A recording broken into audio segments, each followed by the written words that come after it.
Rouse Avenue के special ED court ने जमानत दी। आज देश के सबसे उच्चतम न्यायालय, देश के सुप्रीम कोर्ट ने अरविंद केजरीवाल जी को जमानत दी। चाहे वो राउज एवेन्यू कोर्ट का फैसला हो या आज सुप्रीम कोर्ट का फैसला हो, इस बात को साबित कर देता है कि अरविंद केजरीवाल जी की गिरफ्तारी पिछले 2 साल से आम आदमी पार्टी के नेताओं और मंत्रियों का विच हंट, पिछले 2 साल से चल रहा ये फर्जी शराब घोटाले का इन्वेस्टिगेशन सिर्फ और सिर्फ भारतीय जनता पार्टी का एक षड्यंत्र है।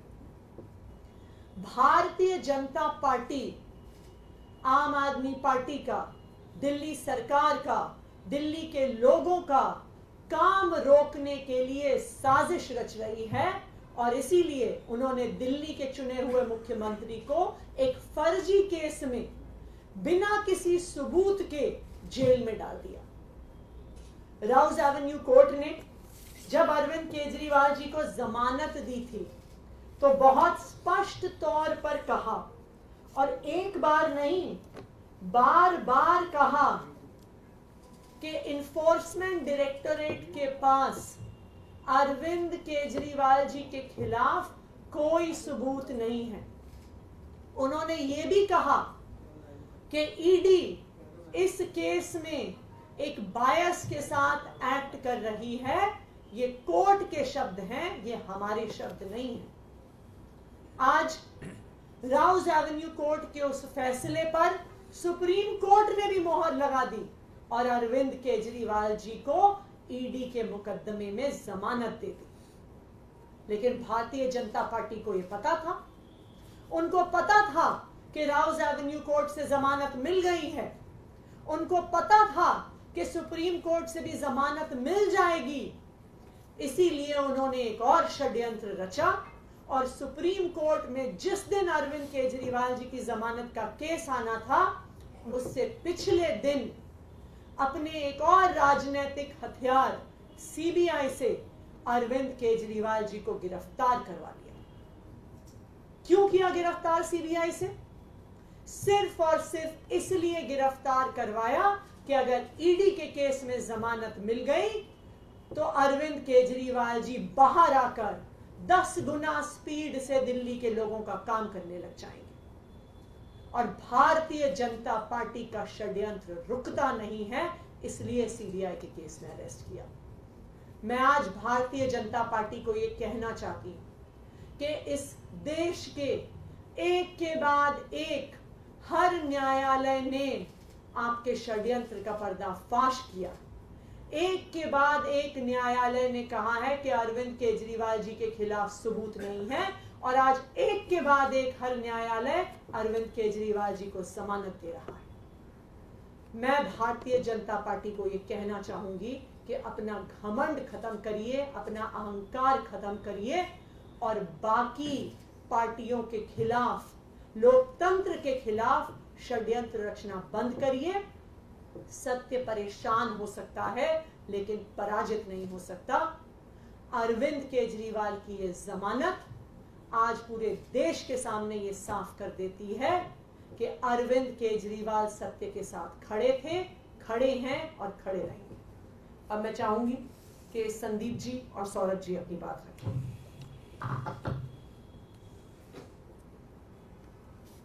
आज माननीय सुप्रीम कोर्ट ने जो फैसला दिया है वो पूरे देश के लिए एक ऐतिहासिक फैसला है। कई फैसले ऐसे होते हैं जो देश के लिए एक दिशा निर्धारण का काम करती है।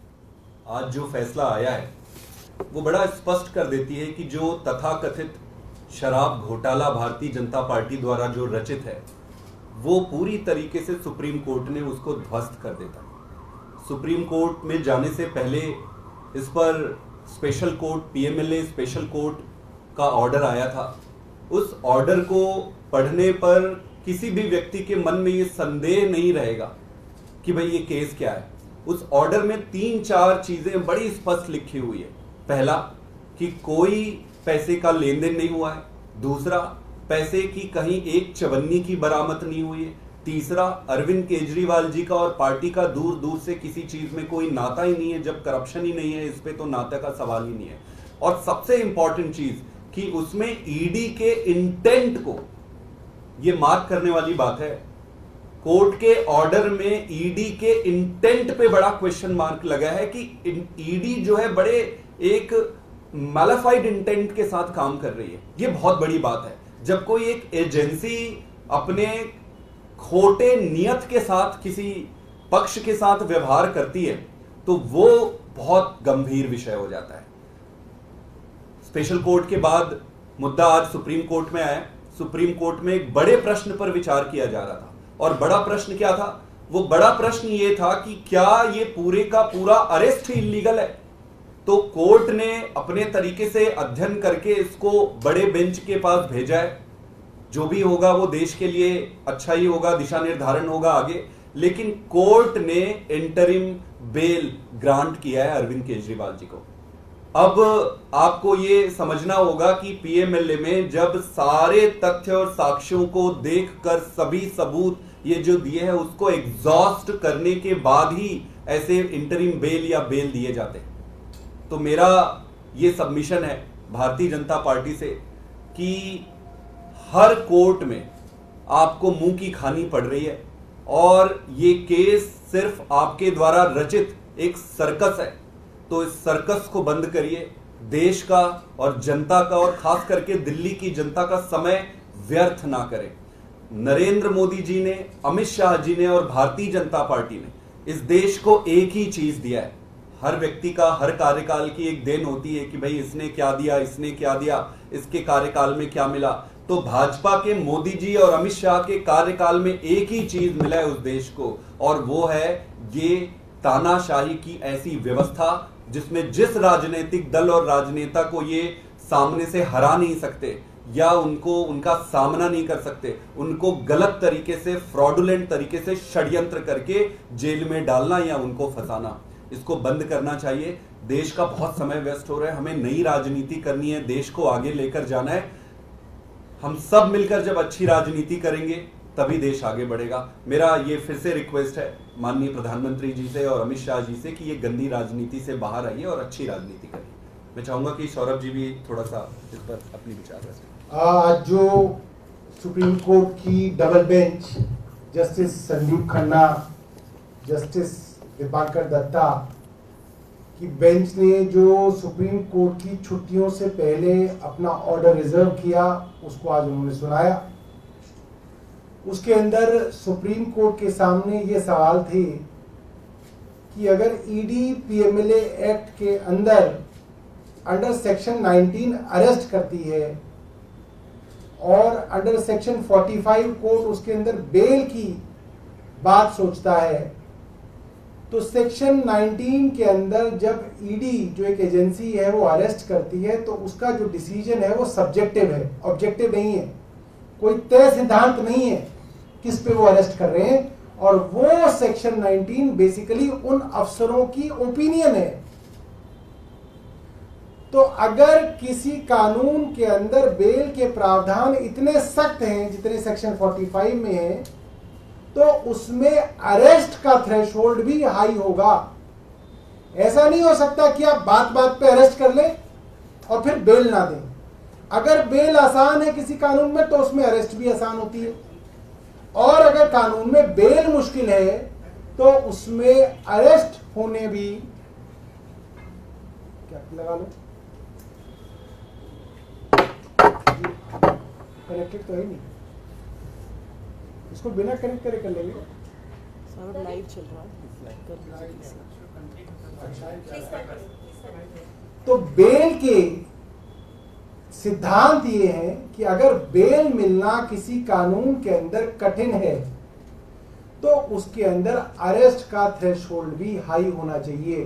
सुप्रीम कोर्ट ने need and necessity of bail के बारे में कहा, और सुप्रीम कोर्ट ने दूसरी बात ये कही कि इस मामले में अरविंद केजरीवाल जी करीब 90 दिन से ज्यादा पहले ही जेल में रह चुके हैं, लिहाजा उनको इंटरिम बेल दी जाए। तीसरी बात सुप्रीम कोर्ट ने कही कि अरविंद केजरीवाल जी के ऊपर एक मुकदमा है, ऐसे में वो मुख्यमंत्री रह सकते हैं या नहीं रह सकते हैं, ये फैसला कोई कानून, कोई कोर्ट नहीं कर सकता, ये फैसला स्वयं वही कर सकते हैं। लिहाजा इसके अंदर कोई कानूनी बंदिश नहीं है। जो हमारे भारतीय जनता पार्टी के मित्र कूद रहे थे कि साहब वो उनके ऊपर मुकदमा हो गया, वो अरेस्ट हो गए, तो अरविंद केजरीवाल को इस्तीफा दे देना चाहिए, तो वो हाईकोर्ट में भी गए, हाईकोर्ट ने भी यही बात कही और अंततः सुप्रीम कोर्ट ने भी यही बात कही कि वो मुख्यमंत्री रहेंगे या नहीं रहेंगे, इसमें कोर्ट कोई दखल नहीं कर सकता। ये बात आपके सामने रखी और मैं अपनी तरफ से उन सभी लोगों को बधाई देना चाहता हूं जो इस केंद्र सरकार के अत्याचार से पिछले कई सालों से लड़ रहे हैं और खास तौर पे पीएमएलए के कारण उनके ऊपर अलग अलग मौकों पे अत्याचार किया जा रहा है। सौरभ जी, पहले हेमंत सोरेन को भी रिलीफ मिला जस्ट आफ्टर द इलेक्शन, अब सीएम को भी मिला है, ये किस तरह का? देखिए, मैं ये समझता हूं जुडिशरी भी आपके समाज का ही एक रिफ्लेक्शन होता है। आज पूरे देश में इस बात की चर्चा है कि जिसको चाहे भारतीय जनता पार्टी की केंद्र सरकार मुकदमों के अंदर फंसाती है। मुकदमों में फंसाने के बाद अपने राजनीतिक प्रतिद्वंदियों को जेल में डाला जाता है। जेल में डाल के उनके ऊपर एक प्रेशर बनाया जाता है कि यदि वे भारतीय जनता पार्टी के सामने सरेंडर कर दें, भारतीय जनता पार्टी के साथ मिल जाएं, तो उनके ऊपर वो मुकदमा कमजोर कर दिया जाता है। छापे भी इस तरीके से डाले जाते हैं। अब ये बात लगभग साफ हो गई है न्यायालयों के सामने कि ईडी के मुकदमे सिर्फ और सिर्फ राजनीतिक द्वेष की भावना से और उनको आम ट्विस्ट करके भारतीय जनता पार्टी में लाने की भावना से केंद्र सरकार लगा रही है। तो कोर्ट्स इस चीज को रिफ्लेक्ट कर रहे हैं। इसी श्रृंखला में हेमंत सोरेन जी की बेल जो है हाई कोर्ट से हुई, अरविंद केजरीवाल जी की बेल तो लोअर कोर्ट से ही हो गई थी, आप देख सकते हैं। मगर जिस तरीके से ईडी रातों रात भागी, हाई कोर्ट के जज साहब ने बिना हाई कोर्ट का फैसला आए, ये इतिहास में पहली बार हुआ है, जिस जज ने हाई कोर्ट का फैसला ही नहीं पढ़ा, उसको यही नहीं मालूम कि लोअर कोर्ट ने किस बात पे बेल दी है, लोअर कोर्ट ने क्या दलीलें मानी है, क्या दलीलें खारिज की है, उस फैसले को बिना देखे हाई कोर्ट के जस्टिस साहब ने जो है उसके अंदर रोक लगा दी थी।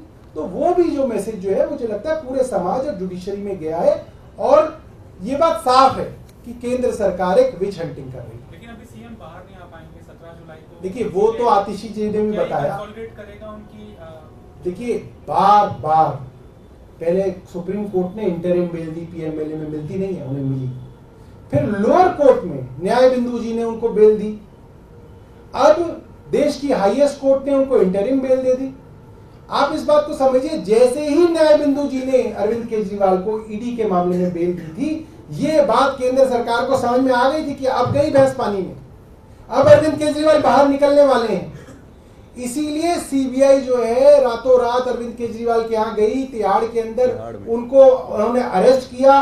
2 दिन के लिए फॉर्मेलिटी के लिए जो है 3 दिन की उनकी जो है इंटेरोगेशन करी। अब जो है ये कह दिया कि जी इन्होंने, सीबीआई ने भी इनको अरेस्ट कर रखा है, सिर्फ इसलिए कि कहीं गलती से अरविंद केजरीवाल जी की बेल सुप्रीम कोर्ट में हो गई तो उनको उसके बाद भी जो है जेल में रखा जाए। बट मैं ये मानता हूं पीसी एक्ट जो होता है, प्रिवेंशन ऑफ करप्शन एक्ट जो होता है, वो मोटे तौर पे सीआरपीसी से गवर्न होता है, जिसके अंदर bail is a matter of right.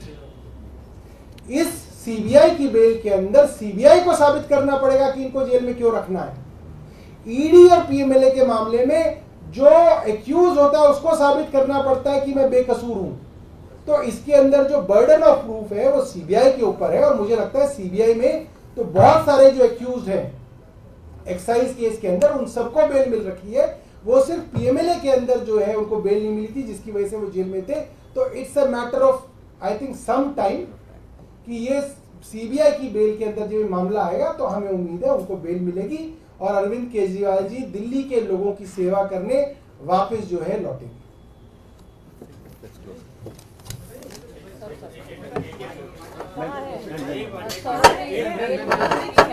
क्या कहें?